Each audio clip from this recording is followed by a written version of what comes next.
Hey, y'all, Scott Horton here. Are you a libertarian and or peacenik? Live in North America?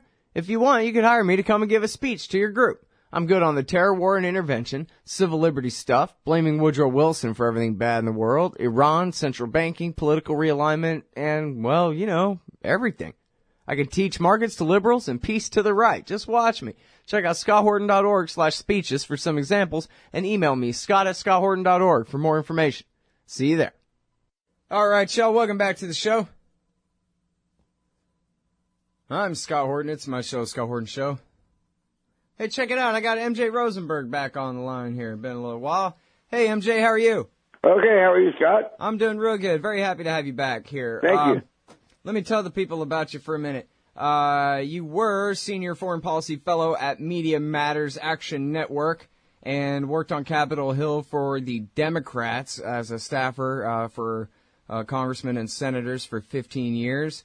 And in the early 80s, you were the editor of AIPAC's weekly newsletter, the Near East Report. And, it says here, too, from 1998 to 2009, you were director of policy at the Israel Policy Forum. All right, so, and people can find your articles at the Huffington Post and other places like that. Okay, so very happy to have you on. The reason I brought you on is I was wondering about what all you would have to say about this this meeting where the two, I guess, most rich and powerful Jewish donors to the two American political parties got in a contest to see who likes killing people more, blowing stuff up more, I don't know. And who could denounce everything that is, like peace, democracy, the very basics of what people tend to think are the default consensus in America and in Israel, for that matter. I'm blabbering because I'm paging through looking for the title of the thing. It's the Israeli American Council. It's their inaugural conference is where they were speaking. And I'm sure you're familiar with this, and I guess we could go through the different parts of it. But I think, first of all, can we talk about the conversation about whether it matters or not, whether Israel is a democratic state? What was the context there for Sheldon Adelson, the leading donor to the in America to the Republican Party? Yeah, the big issue that people point to as a reason for Israel to divest itself of the occupied territories is that if it keeps the territories and, as it seems to be doing, and doesn't allow the people inside the territories, the Palestinians, to vote in Israeli elections, and of course they're not allowed to vote in Israeli elections, so long as that continues, Israel is not a democracy. And if it's made permanent with, let's say, a formal annexation, then Israel is formally no longer a democracy. And so people on the dovish side of the Zionist spectrum say, you got to get rid of the territories because otherwise Israel won't be a democracy. The right-wingers like Sheldon Adelson and so many others say, well, yeah, that's true. If Israel holds on to the territories, there'll be more Arabs inside Israel than there are Jews, and that would be a problem for democracy. So the answer to that is get rid of democracy. It's only a problem having more Arabs in Israel than Jews if you care whether it's a democracy. And Sheldon says, to hell with democracy. It's a concept that doesn't apply to the Middle East anyway. Wow. And that was one of the many crazy things that were said at this new organization. It's like a dual loyalty organization. What's it called again? The Israel American Council? Right, the Israeli American Council, yeah. It's like so it's not a Jewish American, a traditional American Jewish organization. It jumps to the next level where it's dual citizens. Obviously 99.9% of American Jews are only citizens of the United States. This organization is for people who are dual citizens. It's like, really? Okay. Now they have to have their own organization, and then they have these Saban, who is the biggest supporter of Hillary Clinton, her number one donor. He's a dual citizen. He's an Israeli American. He's from Israel. Sheldon Adelson, the one who's the big Republican donor, the number one Republican donor to both right-wing causes, Newt Gingrich, Santorum, all those guys, Romney, but also just as much to fighting labor unions, which he hates labor unions even more than he claims to love Israel. He's not a dual citizen, except his children are Israelis, and he says his dream for them is that they become snipers in the Israeli army. Now, these people are billionaires, and because they're Americans, even Saban was from Israel, Adelson was from here, they obviously there are no limits on what they can do in campaigns. So they are, between the two of them, one is buying up buying the Democratic candidates, and one's buying the Republican candidates. Well, and the thing about this is you actually couldn't overstate this in a way. I mean, the story about Chris Christie accidentally referred to the occupied territories as the occupied territories, and there was a giant scandal about that. They're called disputed because we're not done stealing them yet, pal, and you're on board for that. That's the consensus, and you screwed up. And he had to go back, according to Politico, had to go back to the mob boss's back office and kiss his ring and get down on one knee and beg forgiveness for accidentally referring to the West Bank as occupied. And this is a guy who has given more than the Koch brothers. This guy has given more than the Koch brothers. He is the single largest donor to the Republican Party. Yeah, it's that thing about the occupied territories was nuts. With even MSNBC reported that Christie had made a gaffe. That was the word, by calling it the occupied territories. I know the Hebrew. That's what it's called in Hebrew too. That's what they are, the occupied territories. Yeah, of course. But the far right in Israel and the far right here say, oh, no, they're not occupied. Wait a minute. It's truly nuts. Yeah, it's not even the West Bank. It's Judea and Samaria. They don't even recognize it as Palestinian territory at all. As Netanyahu said in his UN speech, that, hey, listen, if there ever is anything like a second state there, it won't be because they have a right to it. It's our land. We might give them some of it if we feel like it, meaning never. Right, exactly. I mean, we're really into. I can't. I have to say, I have never been so dispirited and depressed. Not so much about the situation over there, where I think the Palestinians are quite capable of resistance, and I think they will, and they are resisting. But over American politicians, it really is. As someone who worked, and as you say, Scott, I did work at AIPAC back in the day. I know this issue. I know, and I worked in Congress for 15 years or 20 or whatever it was. All this quote unquote support for Israel is bought and paid for. It's really amazing. I started working up there when I was 29, 28, and I was there for such a long time. I know what congressional aides think. I know what congressmen think. The days when AIPAC comes up to Capitol Hill to make their demands, it's when people are gagging over having to sit down with these people. But they do, and they tell them exactly what they want to hear because they get the money, which of course does not, as I often say on your show, which does not make AIPAC different from all the other corrupt lobbies that buy these congressional whores. That's just business as usual, right. Except Israel is a foreign country. They have such a, it's a foreign country, and there's such a disproportionate effect. I'm no fan of the NRA. I mean, they love cops a lot more than a civilian's right to bear arms. They're terrible Republicans. But you could argue that, well, hey, half of Americans are gun owners, and they got a right to be represented, a right to petition their government up there. That right. Kind of thing. But a foreign government has what right to petition to rule the entire discussion of what the policy should be about their country in this manner is quite a bit different. When I mean, Jews are only 2% of Americans, Americans, and most of them aren't Likudniks by a long shot. I got a poll right here that says they want to give up the West Bank. We got to take a break. MJ Rosenberg, more in just a sec. Hey, Scott Horton here to tell you about this great new book by Michael Swanson, The War State. In The War State, Swanson examines how Presidents Truman, Eisenhower, and Kennedy both expanded and fought to limit the rise of the new national security state after World War II. If this nation is ever to live up to its creed of liberty and prosperity for everyone, we are going to have to abolish the empire. Know your enemy. Get The War State by Michael Swanson. It's available at your local bookstore or at Amazon.com in Kindle or in paperback. Just click the book in the right margin at scotthorton.org or thewarstate.com.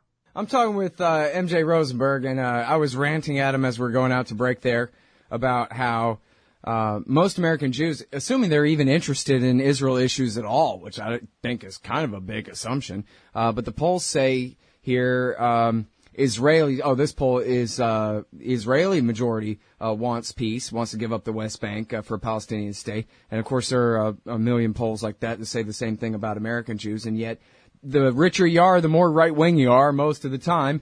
And so we end up with a very right-wing policy being bankrolled by these extremely rich oligarch types. I think it's funny that it's a casino magnate who is the ruler of the supposedly conservative Christian Republican Party right now, MJ. They don't give a damn about that. What does God say about gambling? I have no idea. He doesn't say anything about democracy either, so forget that too.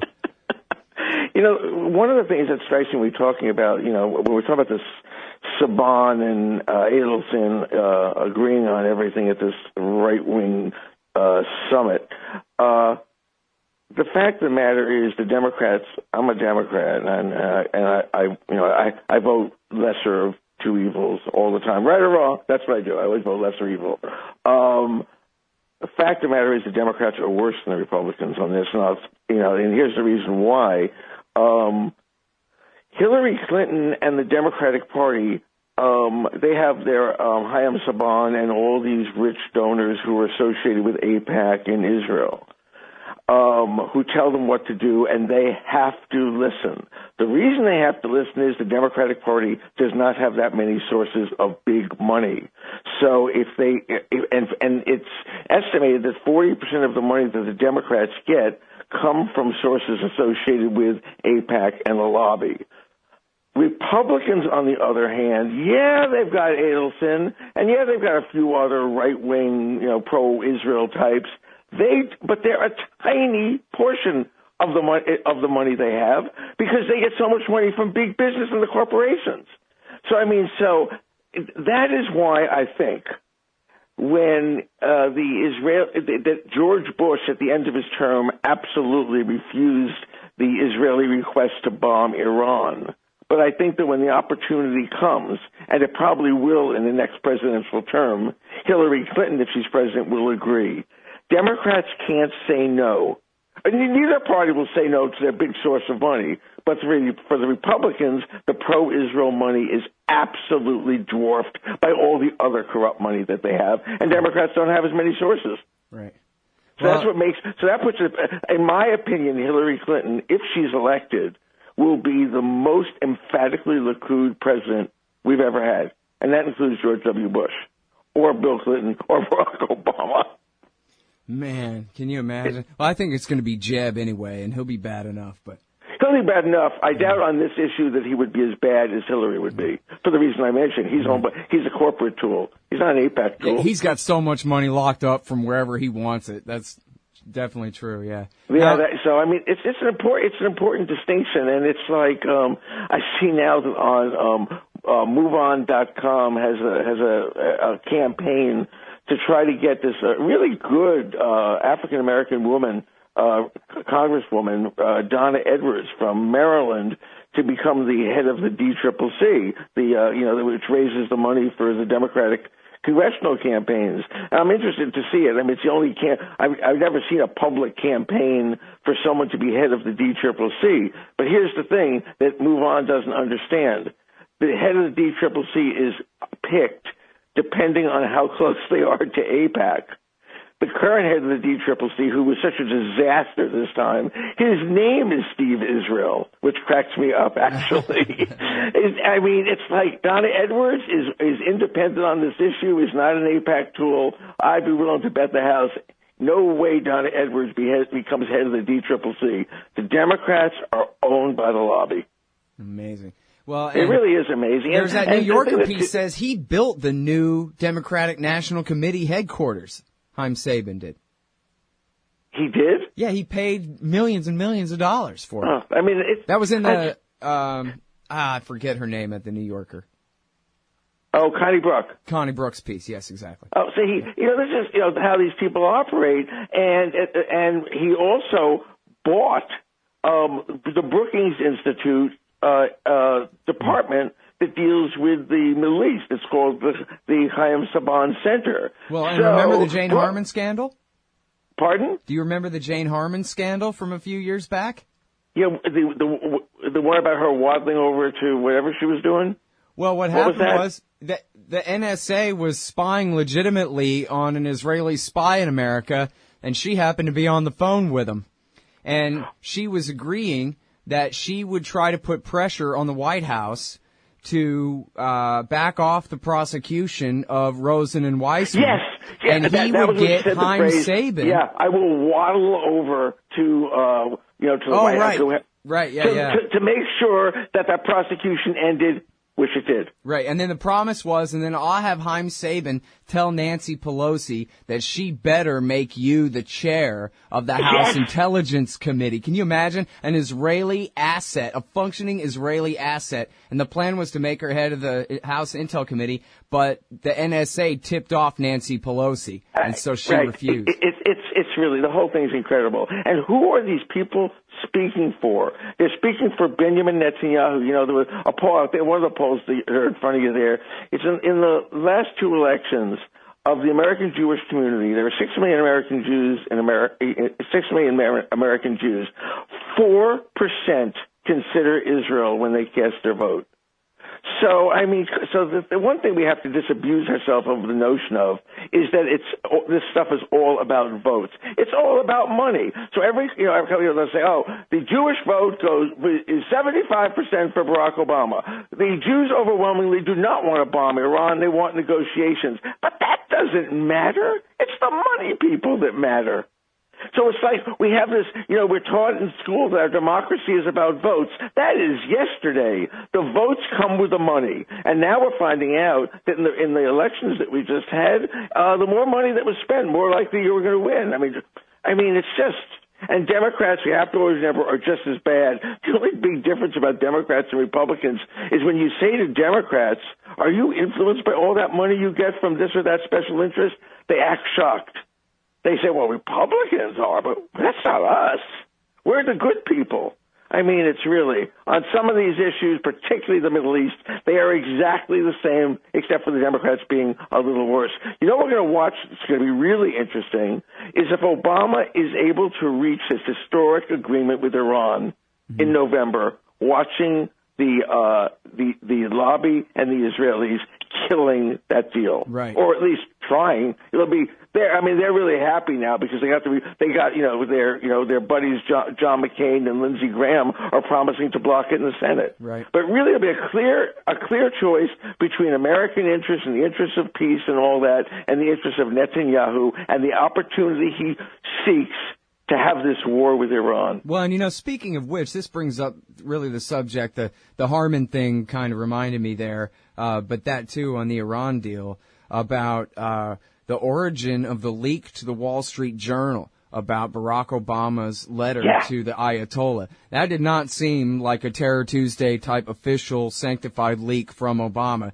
It seemed to me like an Israeli mole inside the government got a hold of that and turned it over to the Wall Street Journal, tattletaling on the president, as it were. Exactly. The White House immediately, they put out a statement saying they did not release the letter. No, I think that was an agent of influence, at best, inside the White House.